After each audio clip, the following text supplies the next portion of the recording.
effect, what is climate change, what's the difference between slow and fast carbon, what are the different types of greenhouse gases we have in agriculture, what is CO2 equivalency, what is carbon farming, a carbon footprint, a good quality carbon credit, and that's all available on our YouTube channel. So you can review that at your leisure. Then webinar 2, we looked at a couple of case studies. We have the 2 Paludiculture farms that we set up as part of our projects. So Bastian, our colleague presented what's the potential carbon income from peatland soils mainly. And then I also looked at I just explained things from the buyer's perspective, because obviously there's a supply and demand. So if Irish farmers can supply carbon credits, what do they want on the other side? So that was that. And then, of course, this is the final part 3 in our series. So we have Bernhard, esteemed expert from Germany. So he's founder of Humus Guru and the Good Ones, all around great guy, just out there doing the stuff like we are, in terms of trying to find, how do we get incomes? Because, we have all of these targets, but, if we can't get paid properly to implement these things, then it's not going to work. So that's we're working hard on it in Ireland, and Bernhard's driving away in Germany. And just in a nutshell, in terms of our collaboration, so we're looking at the peatland side of things, and Bernhard's more on he's expert on the carbon certification, the monitoring, reporting, and verification side, and then also various projects on mineral soils in Germany, which he'll go into as part of the presentation. Just very briefly, a little bit of background I think would be relevant in terms of the peatland side in Germany. So obviously, I probably said it before, hopefully I'm not boring you, but we have about 23% of our soils are peat in Ireland. That stores about 75% of our total soil carbon, over 2 billion tons. In Bernhard's home state, Lower Saxony, there's about 400,000 hectares of heavily degraded peatlands, emitting anything from 30 to 50 tons of CO2 per hectare per year. So that's the need in that part of Germany, and there's other parts as well which will be affected. So I think that's enough. You're not here to listen to me. I will hand it over to Bernhard, if that's okay. Very welcome. Guten Abend. Du bist willkommen. Thanks a lot, Doug. I will start very soon with my presentation. First of all, thanks to hosting me today. I'm really glad that I'm here and to show a little bit what's going on in Germany and also in Europe with carbon farming strategies for mineral soils. So I hope you can see my presentation. First of all, really thanks for represent a lot of organizations and colleagues from Ireland. I think Lithuania, Greece, and UK and Belgium are also in the room. And together we explore how carbon farming can create a real climate impact and fair income for farmers. That's the reason what we do. What I'm feeling, why I'm working for. Especially thanks goes really directly on the Green Restoration Island to Doug and Karine and all the staff and people there do this. And when we start, I will start with the purpose today. We will keep everything practical and simple and clear for you, without the whole stuff of we say in German Fachchinesisch. It's a word that nobody understands. But today we explore what carbon farming really is, how carbon farming can generate verified CO2 removals, and how we measure the carbon stored in soils. We cover mineral soils, peatlands, paludiculture, biomass systems, and a real-life popular biochar project today. What I present to you.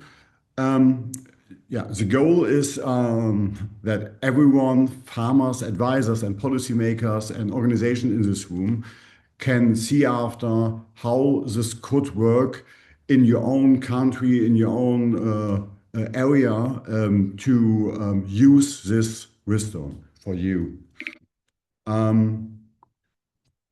Today, well, first of all, who I am. Yeah? My background is soil biologics, soil biological stuff. Humus formation, for example, I'm an expert in humus building systems and carbon measuring.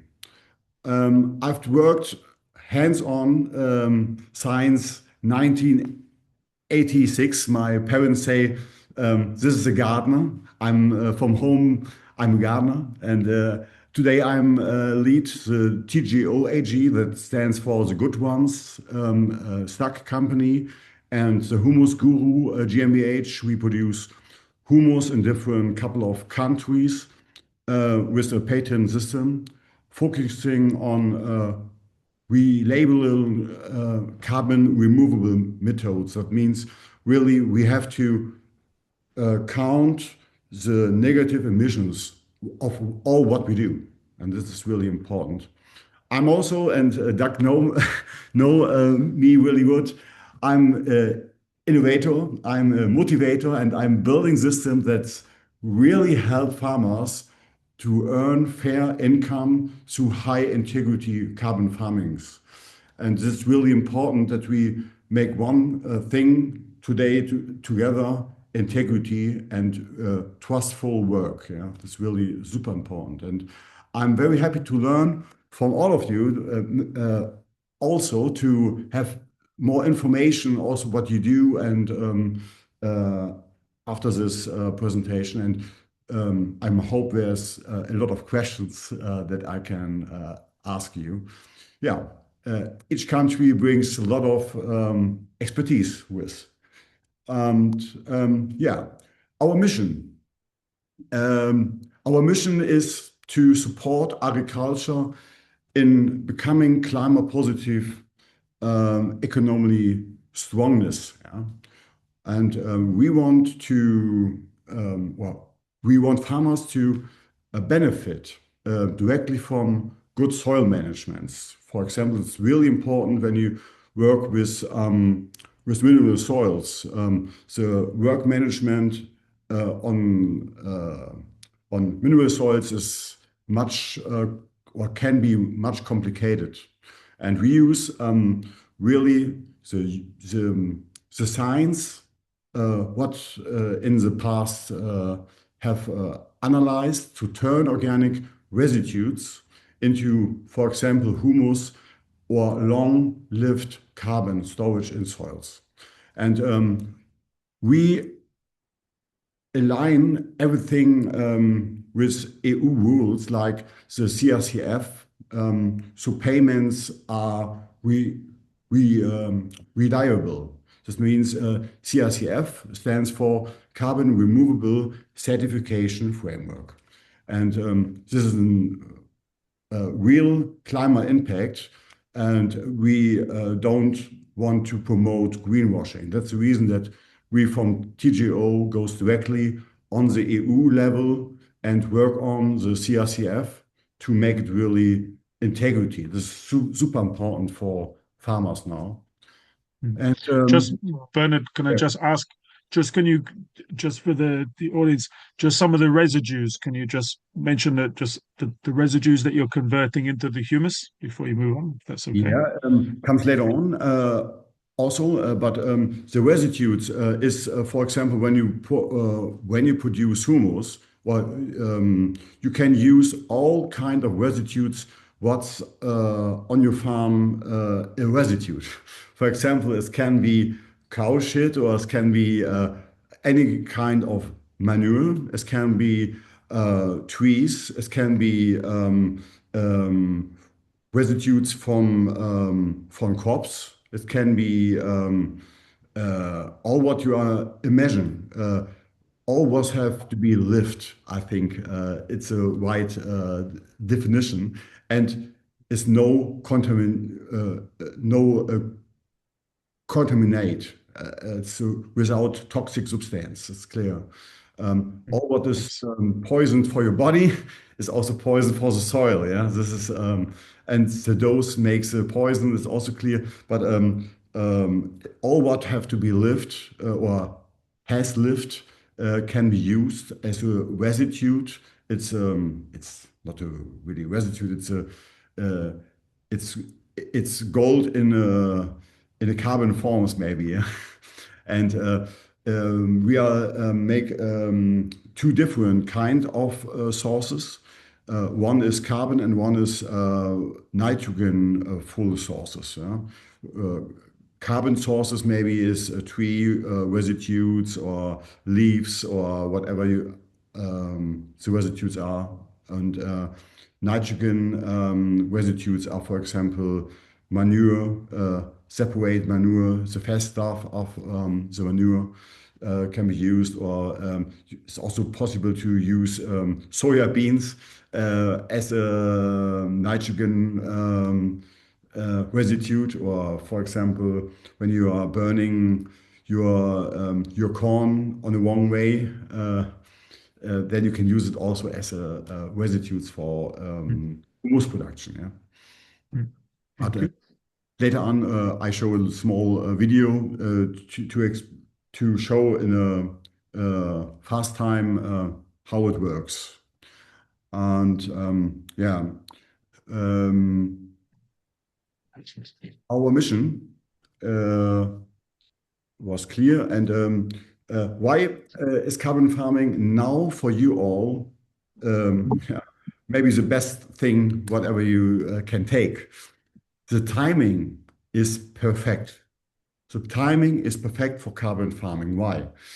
Ireland is preparing a national carbon farming framework at the moment, and this is directly built on the EU CRCF. That means this is really good news for you and also for the other countries. It's really super important. And companies across Europe want a full carbon removal strategy. And the EU has built it, and all the countries and now Ireland go directly on this national carbon farming framework strategies to speed it up. And this is really a good news. And farmers, it's clear, want a clear income model with low risk.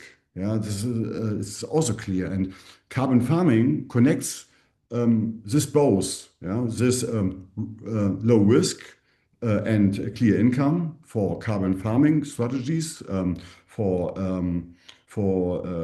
carbon credits, and the EU make it yeah, for a fair payment strategy for farmers.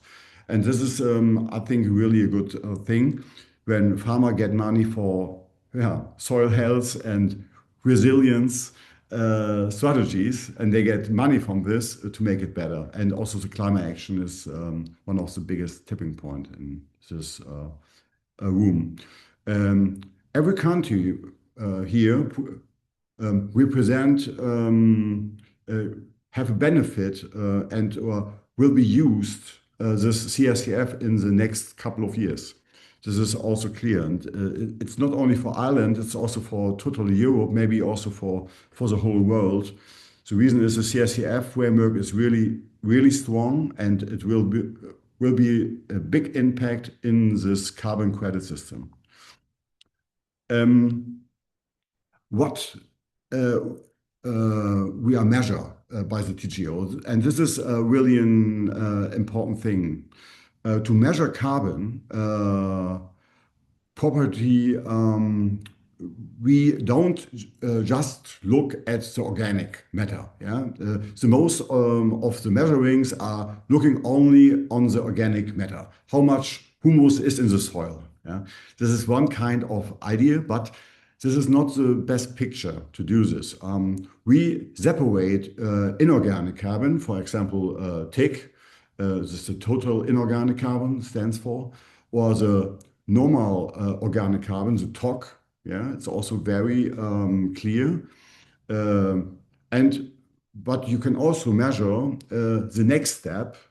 For example, the rock. Yeah, that means the very stable long-term carbon. Yeah, and this is when you measure all this carbon content in your soil, you get a really good overview what is in the fridge and what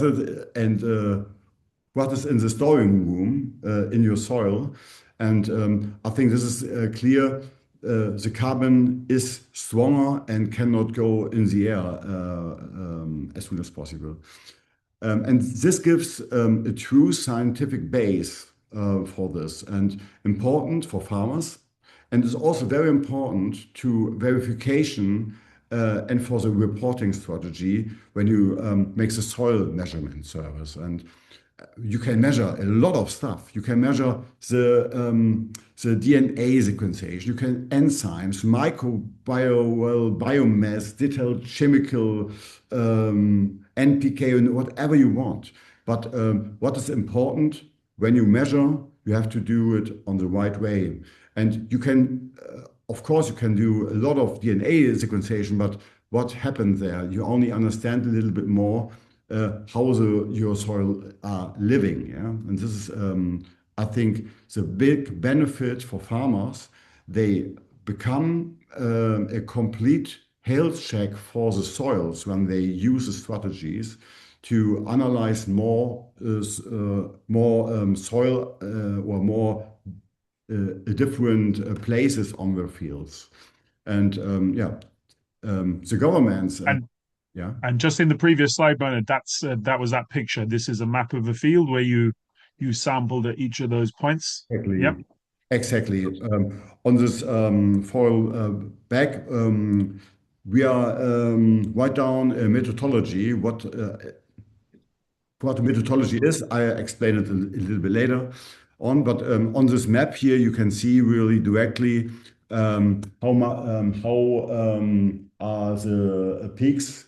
Every bowl is one sample and one peak.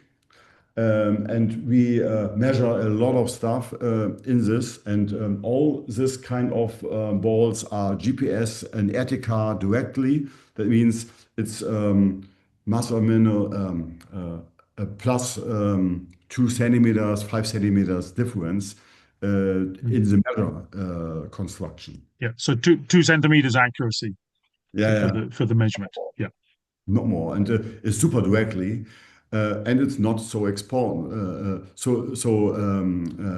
so expensive. Yeah, 1 hectare to measure on this way cost for hectare 50 to 100 euro, and then you get really in high quality measure of 1 hectare with 25 soil points. And you know exactly how is the NPK, the carbon stock in your hectare. Yeah? It's super direct. And then after 3 years, for example, we can measure at the same points, and then we measure the difference. Yeah? And then we can validate it. For example, this is how one strategy, how it works. Yeah? And we can also measure the other stuff, the biological stuff. You can measure the birds, the sounds, all what you can imagine. Today we can measure all. Yeah? This is not longer the problem. But it's super important that the measure is compliance with the CRCF. And this is exactly who we work on. And the farmer, at the moment, the farmer's carbon circle is there. Yeah? Every farmer already circled carbon. Yeah? Plant takes up CO2, roots, feeds the microorganism in the soil, microbes, build humus. Yeah?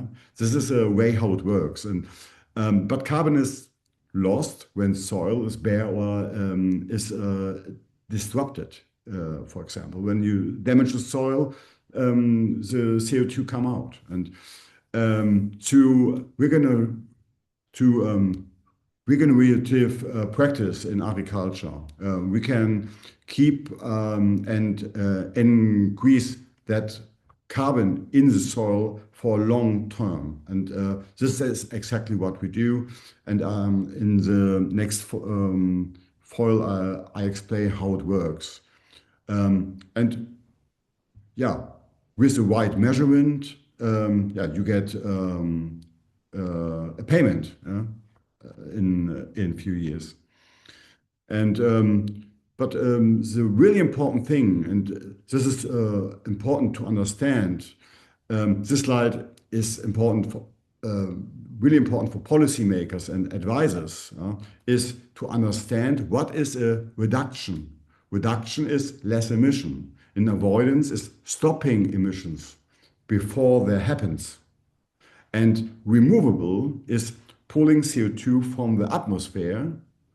And then, for example, on mineral soils, remove CO2 via humus and or, to build a biochar over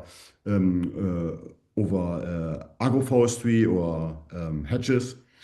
And peatlands do both, for example. It's also very interesting. Then peatlands avoidance and removal, avoidance and removals, they make it both, yeah. And this is, I think, clear. And Doug is a really, well, the Green Restoration Island are their experts. Peatlands are one of the Europe biggest agriculture emission sources. Yeah, that's clear. And rewetting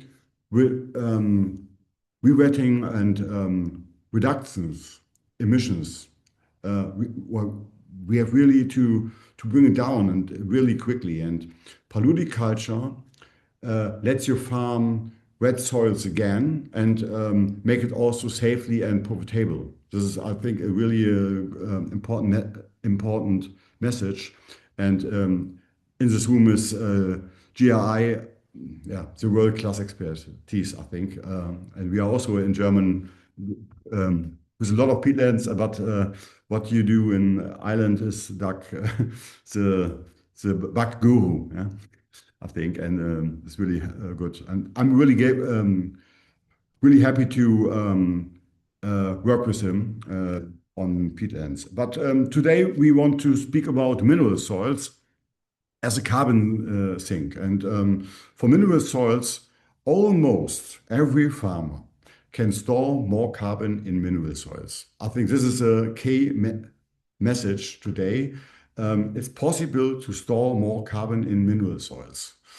And deeper roots, for example, more organic matter, less disruption or less damage in the soil, then the greening, you can use perennial systems, or you can use biochar. This is also a wonderful project what I am showing you later on.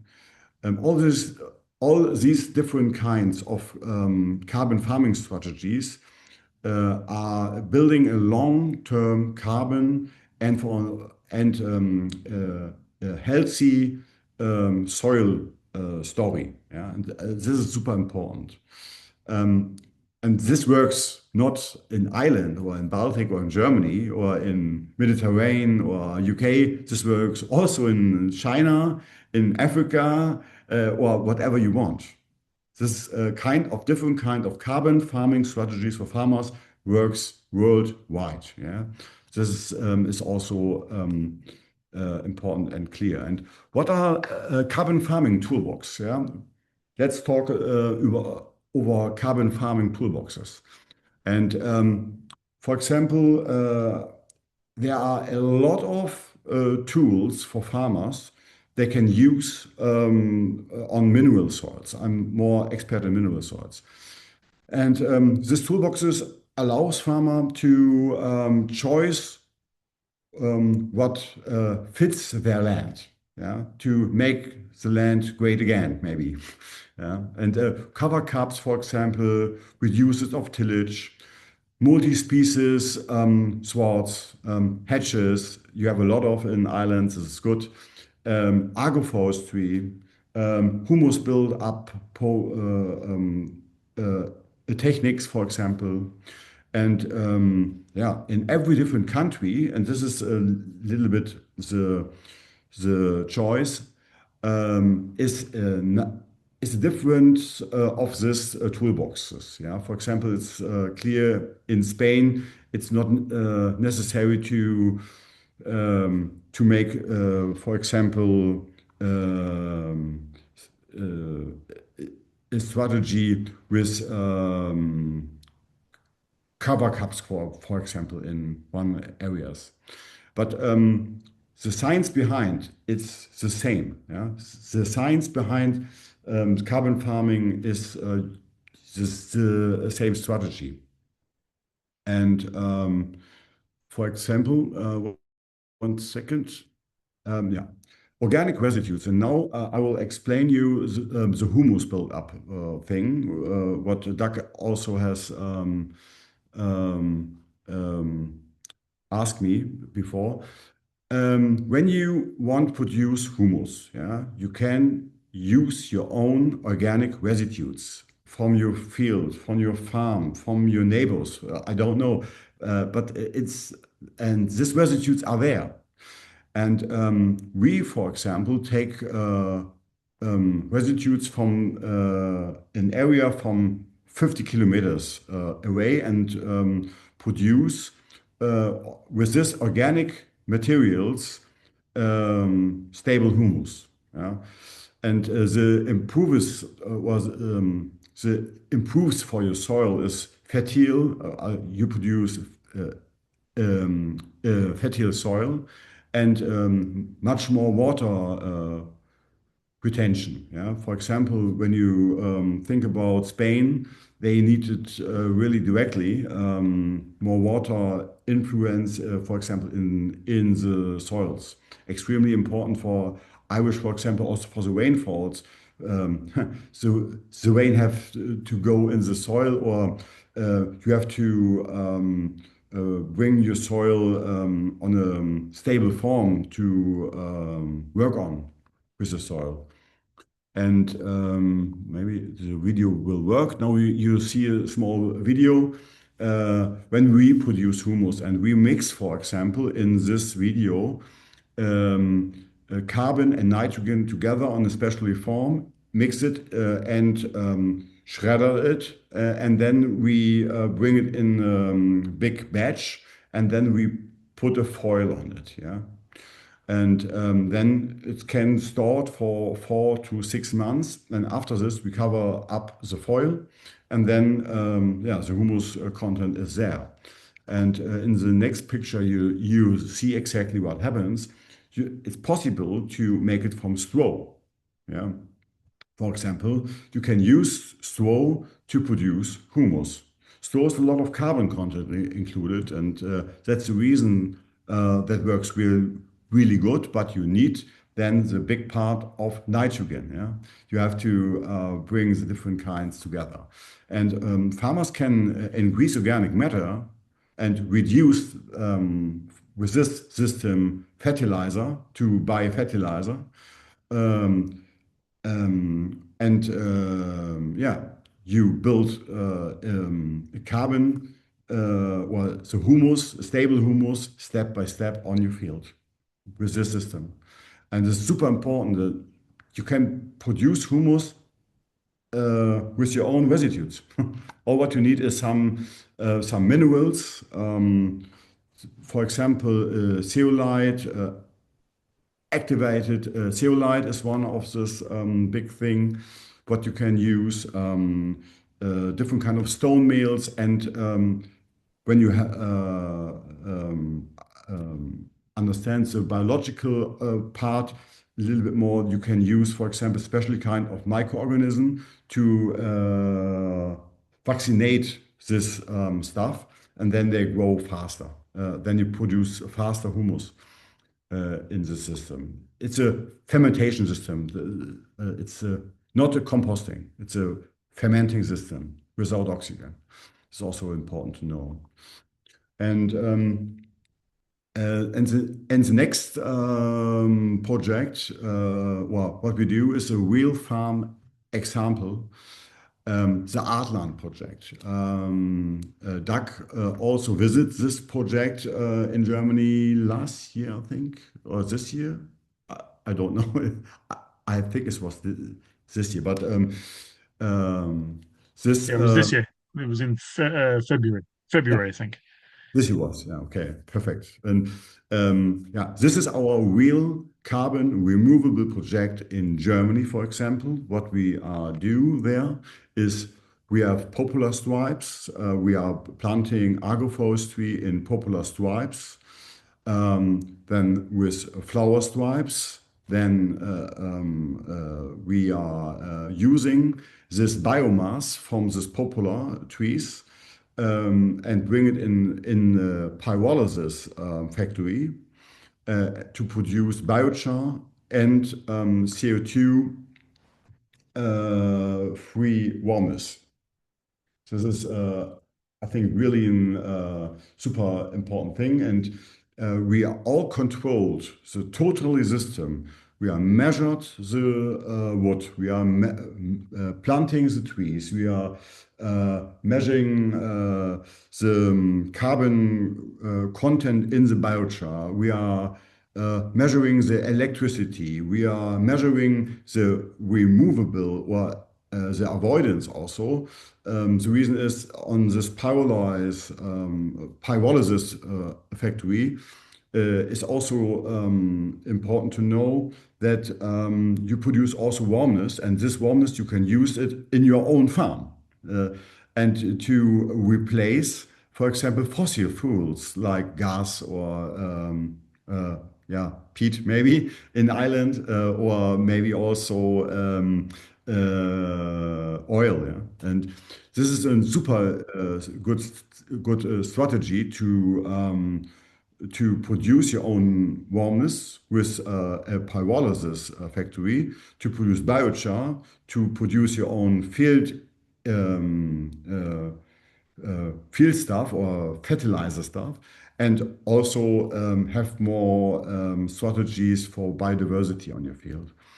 And yeah, what we show today, this is not a theory, it works. Mm. Uh, it's there and it's really works wonderful.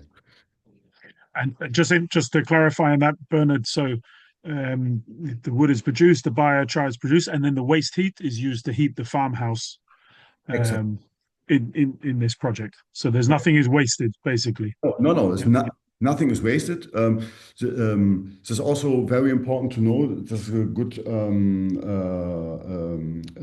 point. Um, the energy from the wood goes not all in warmness for heating the house. This, you can say, for example, in the summer times when you're not to use so much warmness, you can put your pyrolysis a little bit more to produce more biochar. That means you produce more biochar for carbon credits or to with less warmness. And in the winter, you can put a little bit more warmness on and less biochar, and the energy is not gone. Yeah, the energy is in the biochar. This is what you have to understand. The energy are not gone. The energy is in the biochar stored. And when you put this kind of biochar back in your soils, then you bring more surface area in your soils. And this happen. Yes, this is the best thing what you can do. Maybe some of you heard Terra Preta, the name, the Black Earth. And with this system, you can produce your own Terra Preta. Yeah? When you at the moment know hearing about Terra Preta, you have to Google Terra Preta. You get 1 million views. From, yeah. Yeah, this is the so this is the black earth in made by the indigenous in Brazil, where the because the soil in the Amazon is very poor, but where they've made this terra preta, it's excellent and it's Yeah. long term fertility, Yeah, basically. Yep. yeah, over 1,000 year stable in a warm area. Yeah, this is Mm. clear. Yeah. It works. Its proof of concept is there from the indigenous folks. Mm. They make the proof of concept long Mm. time ago. And on, Mm. on And just on the flower strips, Bernard, sorry to interrupt. That you also when I think when you do the flower strips for biodiversity, there is besides the poplar, there's also an increase in carbon sequestered with the flowers that are planted as well. I think you were saying. Exactly. Yeah, the flower stripes. Um, I've explained a little bit more about this project. I think before we do this there on this place, there was a classic conventional agriculture field with corn.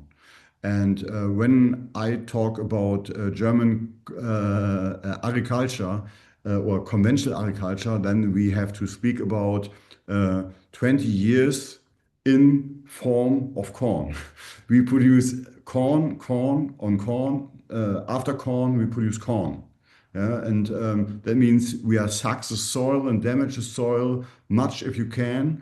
The water is standing. I go one picture forward, and you will explain it, or you can see this. What will happened? What is happened before and after? Yeah, and the soil was dead. And when you planting or saw meadow flowers on this kind of stripes, you protect the soil in the first time of 10 or 20 years.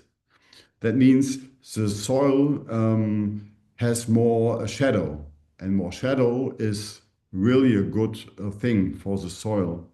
It's a soil protection like our skin. Yeah? And that means when the soil is green, you have less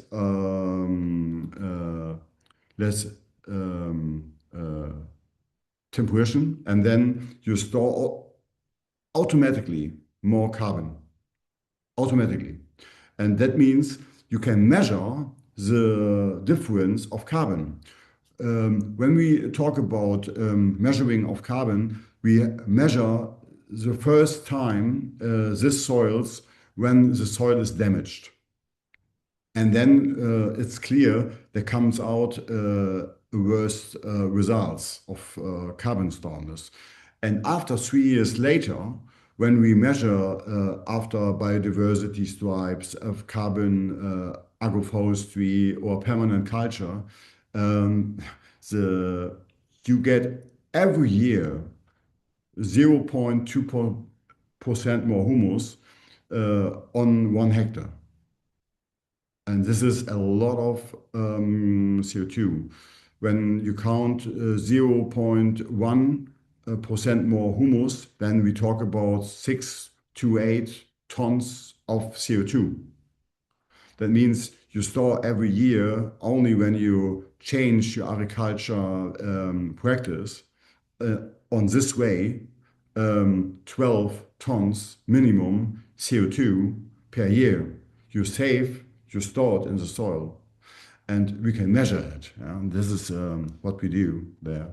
And but I will go forward to the presentation. Is this clear, Doug? Was this clear? Yeah, I think so. Yeah, no, I think you're going back. You went back a slide, did you?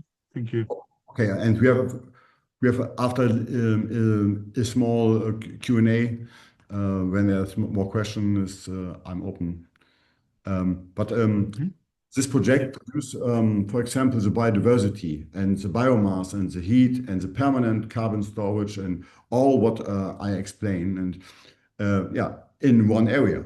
And this is Mhm. really, really good thing when you produce it on one area. Yeah. And Yeah. So just to clarify, you said with this system, you're adding an additional 0.2% of carbon in the soil every year, which is about nearly 14, 15 tons per hectare. Exactly. Yes. Exactly. Yeah. Yeah. And this is huge. And just there in the picture, this is me when I was there. This is three. They were only 3 years old. These trees are like 30 foot tall. So these are fast growing cultivars. I think these are Yeah. selected to grow very quickly and sequester a lot of carbon because the purpose is to do this. Yeah. Yeah. Here you can see a duck on the visit. These poplar trees are 3 years old, and Mhm. yeah, in the last picture. And the first picture was before we start. In the middle was the first year, 2024, as we planted, and then we drive with that to other plantation or with other agroforestry place, and then we cut after 3 years the poplar trees to have the first measuring results to really analyze how it works. Yeah. I think this is also important to do. And yeah, what we do there, we avoid 80 tons, for example, to change the practice. Yeah. We avoided really 80 tons of CO2 comparison or to compared to corn, to maize, only to Mhm. change the agriculture system. This is huge, and on 10 hectares, yeah. And Mhm. the project emissions to build, for example, the agroforestry stripes are very low. You're only planting the trees, and after this, that's it. You have to take 1 year care about the trees, and then they grow, and it's really easy to handle for farmers. And yeah, then we make the totally certification for removable in the beginning of this year, 2025, and we start with the pyrolysis factory. And this is really important. Why? This is an well, we are thinking about the EU compliance about removables.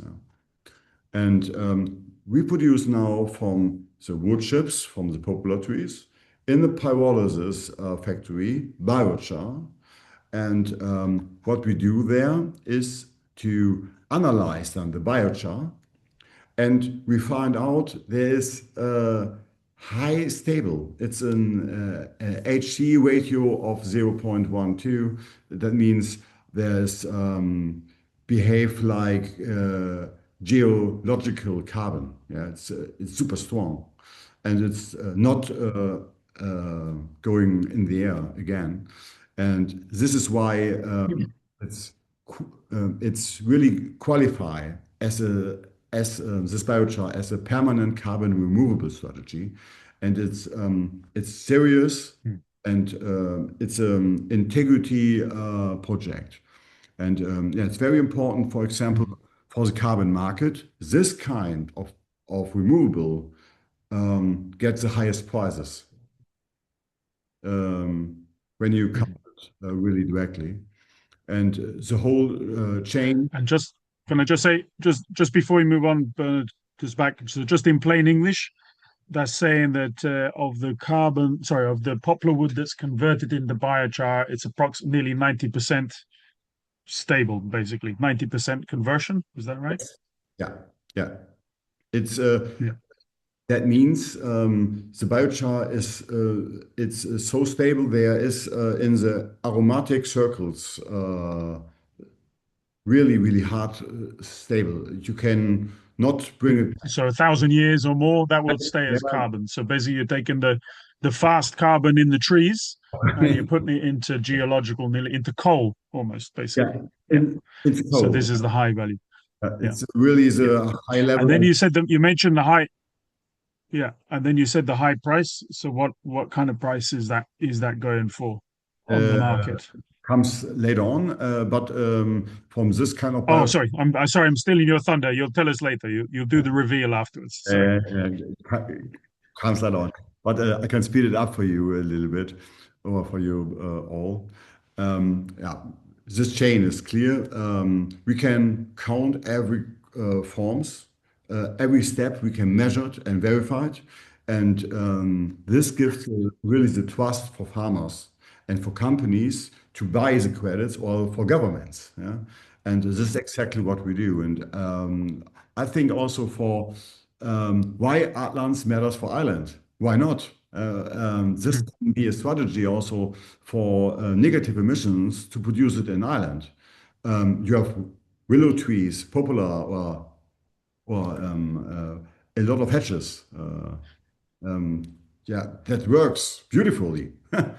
You can work from your biomass, humus build-up strategies, or you can also produce biochar to sell the biochar to farmers or to use the biochar itself. And this model is really scalable across Europe. It's an easy way to do. And how we measure it. This is also really important to understand the pricing of the carbon. What is the carbon farming methodology? I don't know of all in this audience knows this, but it's really simple. A methodology is a scientific and legal blueprint, maybe. Yeah, that means it's proved and it's defined what is counts. How much carbon is counted, for example, in soils, or how you count it, yeah, how you measure it, how you report it, and how makes the certification stream or how much credits can be created from this methodologies. And this is exactly what we also do by TGO, and this gives a clear or it's makes clear for farmers and policymakers how this game works to create carbon credits.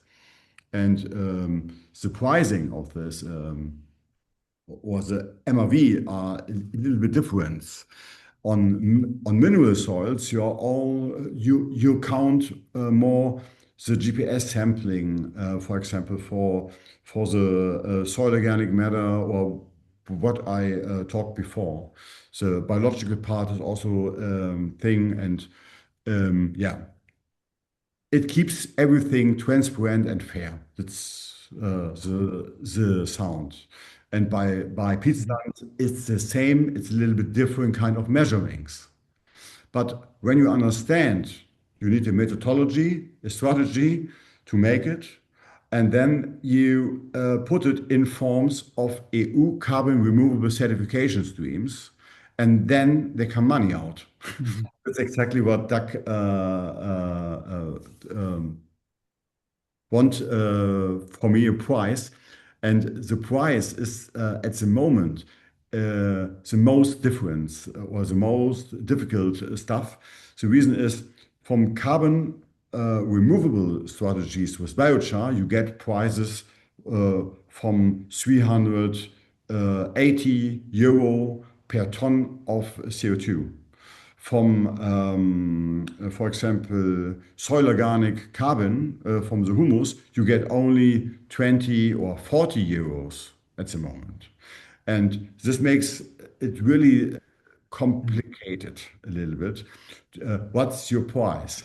And the EU CRCF will give different kind of methodologies out in the next few months to find out what is really a carbon removable strategy from which kind of business. Is it, for example, there will come out a methodology for peatlands, a methodology for soil organic carbon, a methodology for biochar, a methodology for agroforestry, a methodology for whatever you think about, enhanced rock weathering and what's there. Yeah?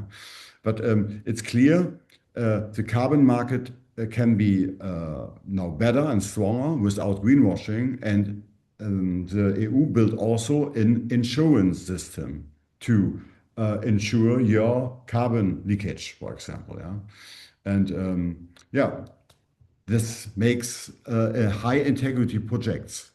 when you use all this kind of things. And for a project to work, it must be sold. It's clear, and you have to the transparency, the verification, the biodiversity protection, and fair economics. Yeah? And and this is really important. Farmers deserves nothing less. Yeah? This is, I think, really important. It's clear and surprising is also there 1 ton of removable, well, 1 ton of negative removed CO2 credit is one certificate. Yeah.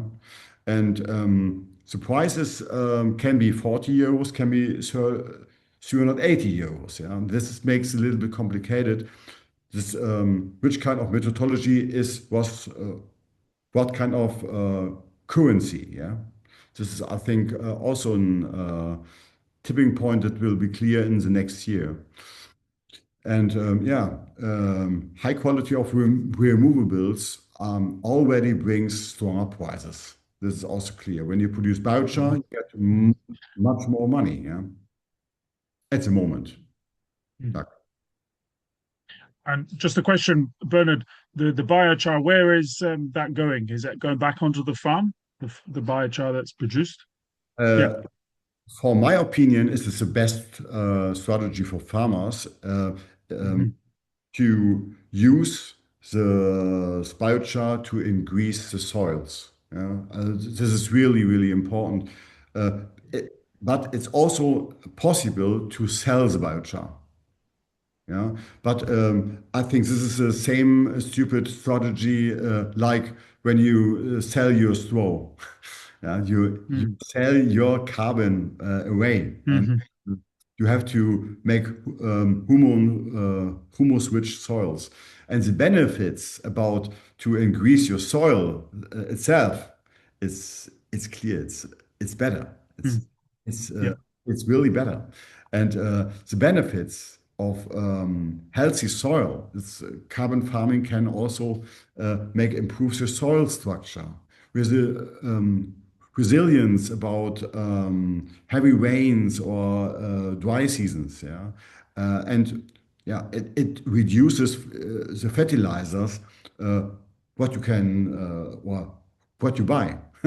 You have 3 winds on your time or on your side when you use it. And this is in all countries the same. Yeah? When you use your own residues to increase your own fields, this is the best strategy for your farm. And this is the best income. It's not the carbon credits. The Mm-hmm. best income is your soil to improve your soil, and Mm-hmm. so is also important to know. Mm. But just to clarify on that, so just one, and I'll stop going on about it then. So that biochar can be made, and you can put it in your own soil as a farmer and be paid for doing this because you're sequestering the carbon long term in the field, and it's not going anywhere. So that's what they're paying for, the fact that you've taken 80 tons out of the air and that's in the soil permanently for 1,000 years. Yes. This is the approach that you're proposing, yeah? Yeah.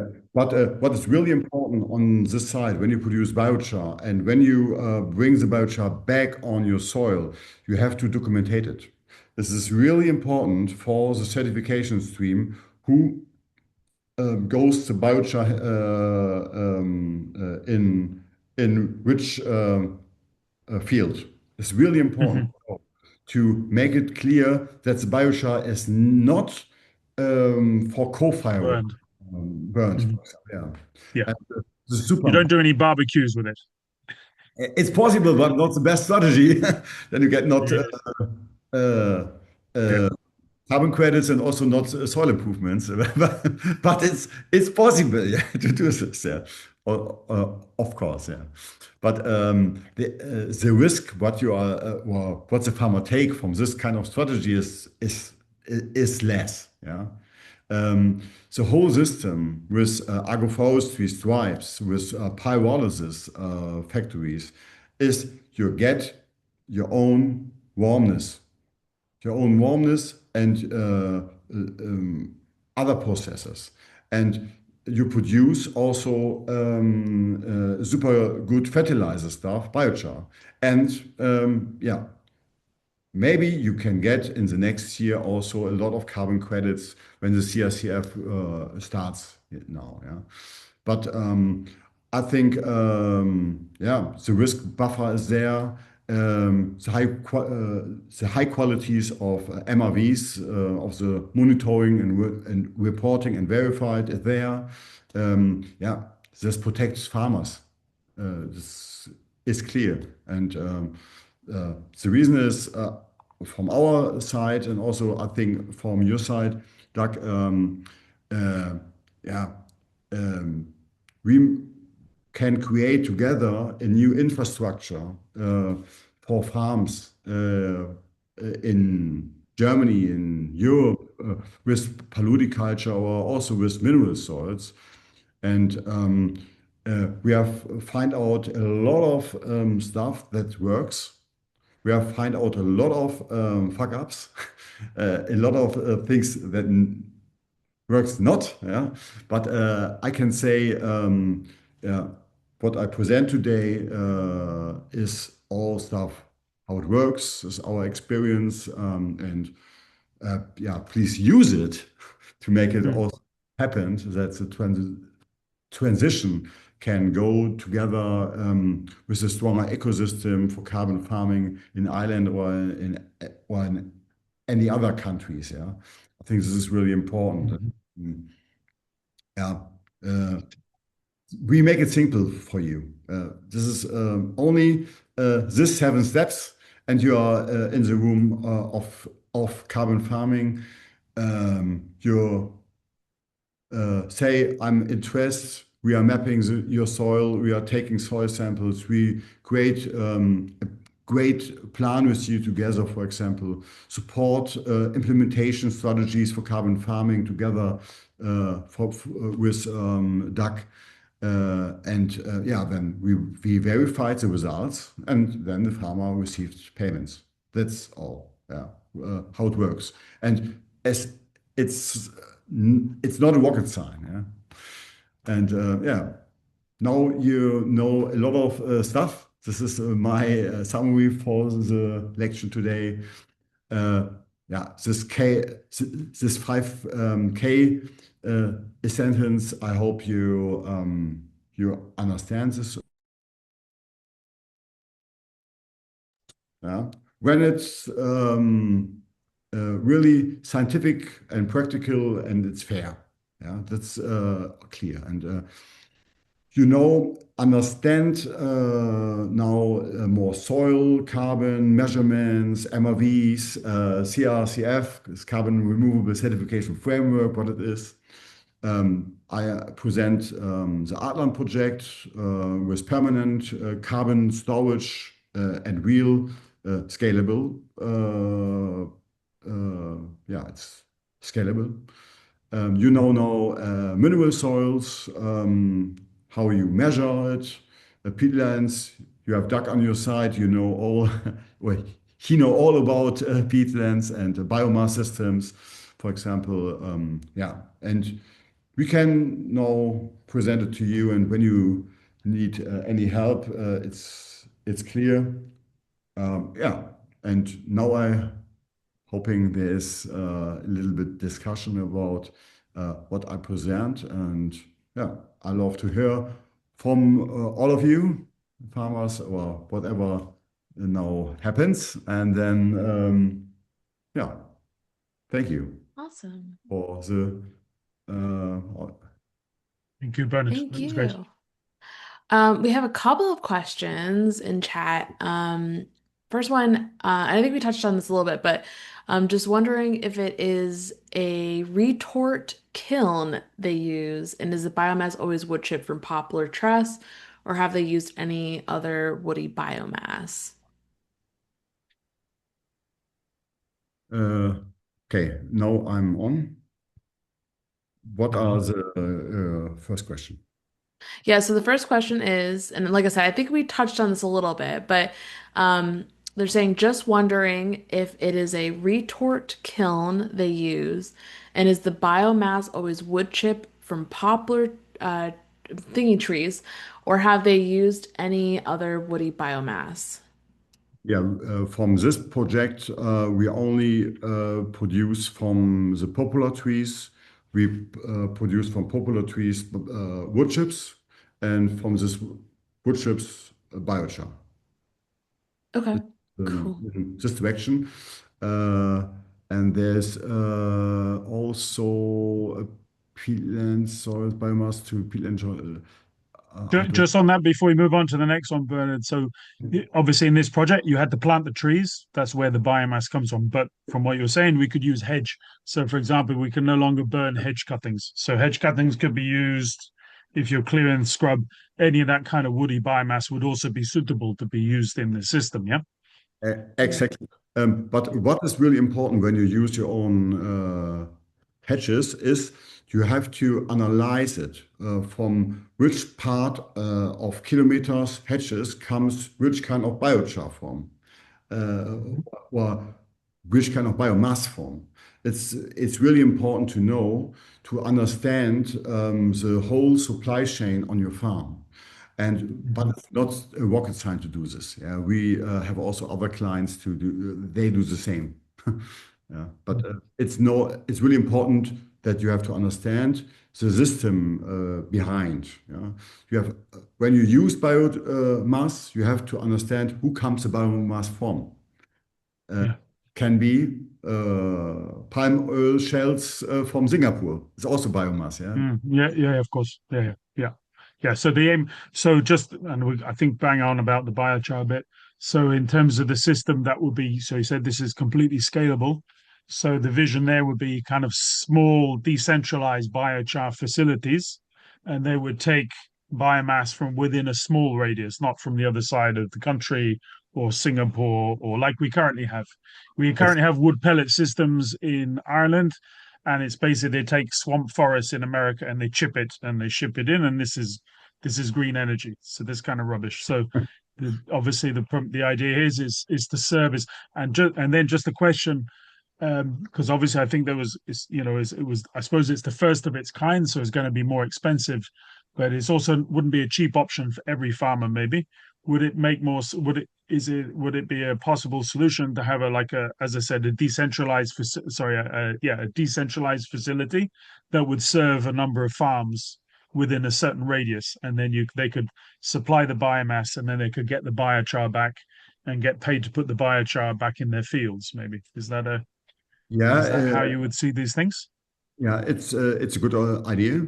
You have to then use the warmness, I think, to produce biochar is, I think, is a good idea. But uh, you have also used the warmness from this facility. You have also a little bit Hmm. warmness over, and I think this is Yeah. can be a solution to use it to dry processes. For example, when you dry corn or wheat or whatever you want to Mhm. dry something, to use the warmness to dry. I think this can be helpful. Mhm. But the pyrolysis facilities or factories are not really big. The smallest is 50 kW.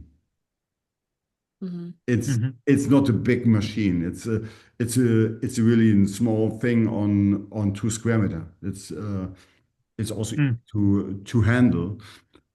But when you have a bigger place to make a warm net to your village, for example, it's also possible. Or find mobile devices is also possible. Yeah, but Mm. you have to use the warmness. Yeah. Yeah. Use the heat. Okay. You see it. Thank Yeah. you. So, next question.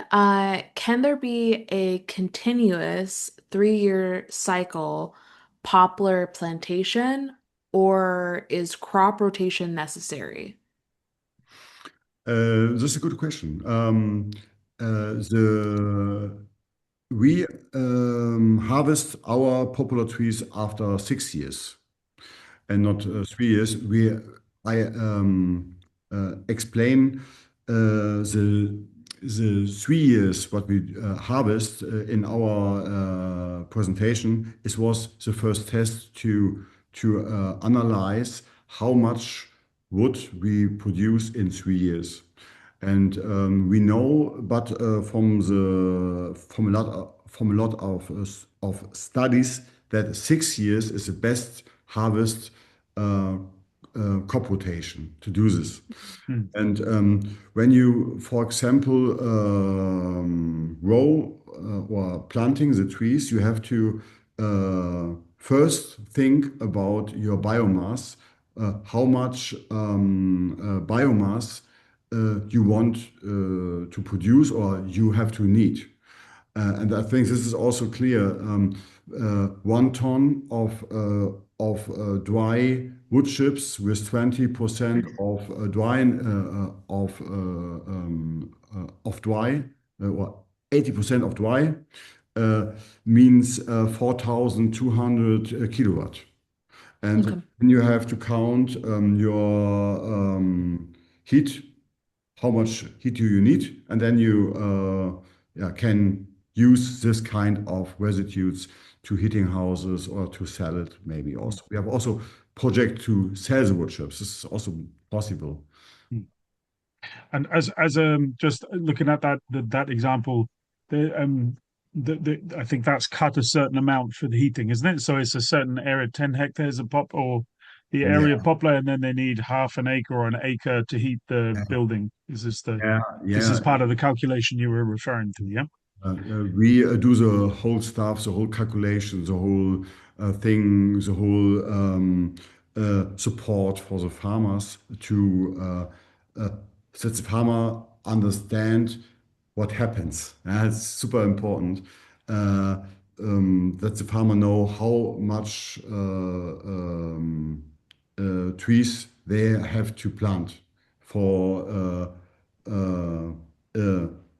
for 100,000 kilowatt, for example. Yeah, we counted with the farmer together.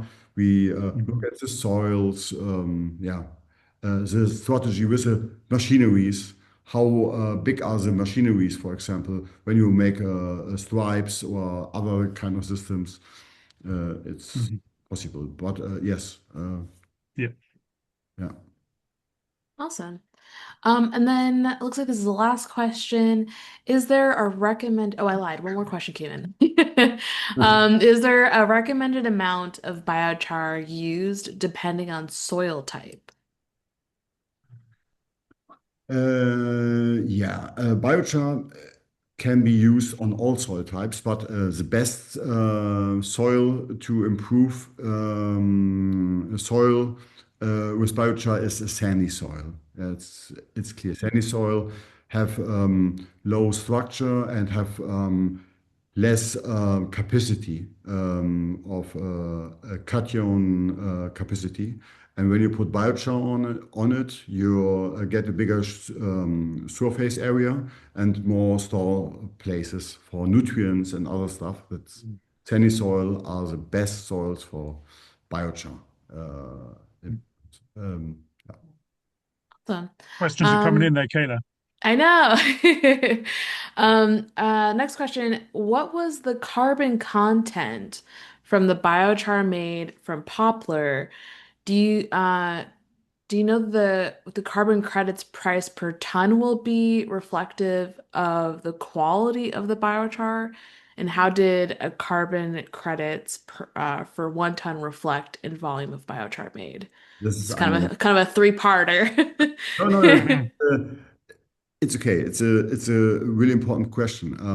When you count carbon into CO2, you have to understand there's a factor of 3.667. That means 1 ton of 100% biochar, it's not possible to produce it, but from the count perspective, is 3.667 tons of CO2. Ja? Okay, when you understand this calculation, then when we produce biochar, we first count the quality of the biochar. How much carbon content is in the biochar included? This is, for example, 80%. That means when you have 1 ton of biochar with 80% carbon content included, then is less than 3.667. I have to count it. It's I think 2.8, 2.9. I think so, of CO2 credits. And then we are not selling the biochar. We are selling the carbon rights, the negative emission in form of CO2 credits in the biochar. And it's possible to sell the biochar, but then you have to sell also the carbon rights, the CO2 credits with the biochar. When you and I think this is really important. When you get money from carbon credits from biochar, then you have to also clear who will the biochar going on. Yeah? Going the biochar on your own field, then you have to documentate it, this stuff, and that the coal is really safe in the soil and protect for burning. When you are selling it and you don't know who it cares, then it's not possible to get carbon credits from it. Yeah? It's really clear. Otherwise, it's greenwashing. Or maybe not, but I don't know. Awesome. Thank you. All right. I think this is officially the last question, but I was wrong before. Um, is it more efficient to make biochar from unchipped wood, so to use logs instead of chip, as this saves pre-processing energy in the chipping, or is it possibly that chipping increases the surface area for biochar? This is a good question. I think in our workflow, it's chipped wood easier to handle. The reason is we crush it directly on the field, and from the transports is easier to handle to make wood chips from it and to bring it directly to the farmer in the bunker, for example. Yeah. Otherwise, we have to the big trees stuff, and it's I think a little bit complicated to handle it and to bring it also in the pyrolysis factory in. I think is the biochar better? I think so. It's better. Yes. When you burn the whole stamp, it's better, but it's not possible to handle at the moment with a pyrolysis factory on farm level.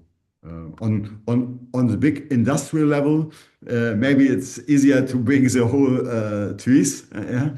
But Mhm. on the farm level, I think it's easier to make wood chips from it in the bunker and yeah. Awesome. And a couple more questions. Is there a preferred species of poplar? Yes, we use specially species. It's a fast-growing sort from popular trees, but it's also possible to use willow trees or maybe uh, other kind of trees. Yeah, it's also possible to use all kind of wood. All what you have to know is how is the carbon content or the lignin in this wood, and then you can handle it. Yeah. And of course, you have to analyze it about the carbon content, what you want to produce. But before you build a pyrolysis factory, we help you there, and we can make some master analysis for you for free. This is it's clear. So just to clarify, the cultivar of poplar that you are using, Bernard, it's fast growing. So the aim is to suck as much carbon as CO2 out of the air as possible. But any tree will do the same thing, just maybe not as efficiently. Yeah, Yeah, that's it. exactly.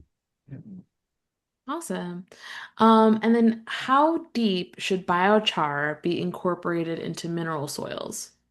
And just, I think we skipped the question as well, just to add, because Oh, it kind of links in, Keller. So an earlier okay. one was how much biochar should you put on a field or could you put on a field? So I think that might link Okay, in with okay. this question. How Okay. deep can you put the biochar into the soil? Okay. So those two questions. That's Okay, okay. yeah, it's super good. When you the first is you have to load it up the biochar before you bring it in the field. Biochar uploading means that you bring biochar in your manure, for example, or in nutrient-rich stuff. That carbon is negative, and they suck all the nitrogen up, and then you have a big loader. It's a big storeness of fertilizer, for example, and then you can bring uh, every year 6 tons per hectare on biochar on one field. It's no problem. You don't find it. It's so less, and you have to produce 6 tons of biochar. This is not less to produce it. Yeah, but then you can bring it in the soil in the A layer. That means 0.30 centimeters. It works there very good, but it's also possible to bring it deeper. Yeah? But it's complicated to do.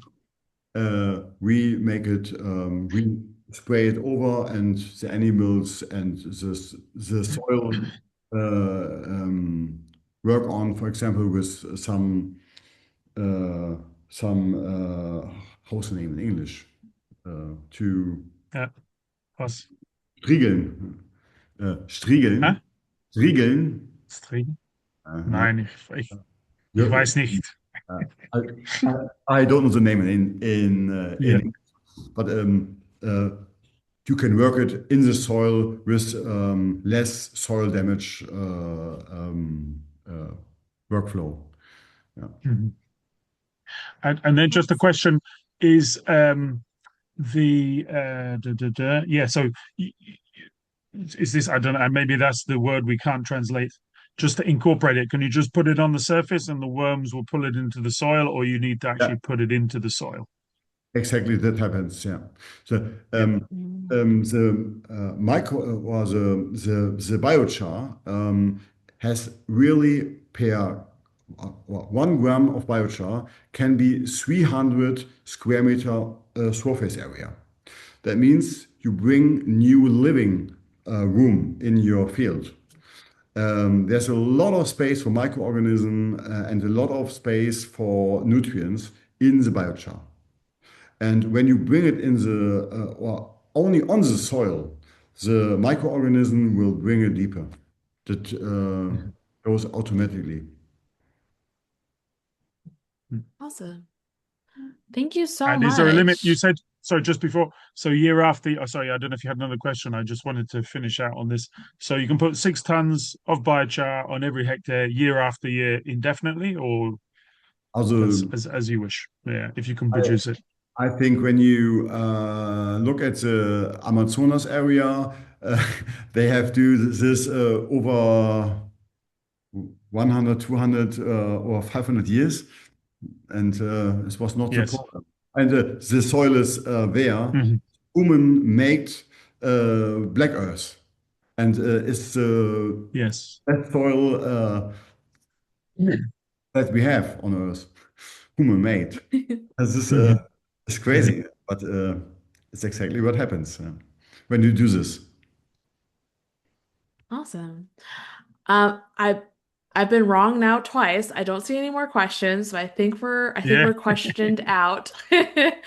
But I wanted to thank you, Bernard, for this amazing session. There's some great little comments in chat as well. People having either their first experience with this or, have a little bit more experience. It was just all around a really great session. So thank you so much. And thank you, Doug, for chiming in. But thank you guys so much Pleasure. for being here.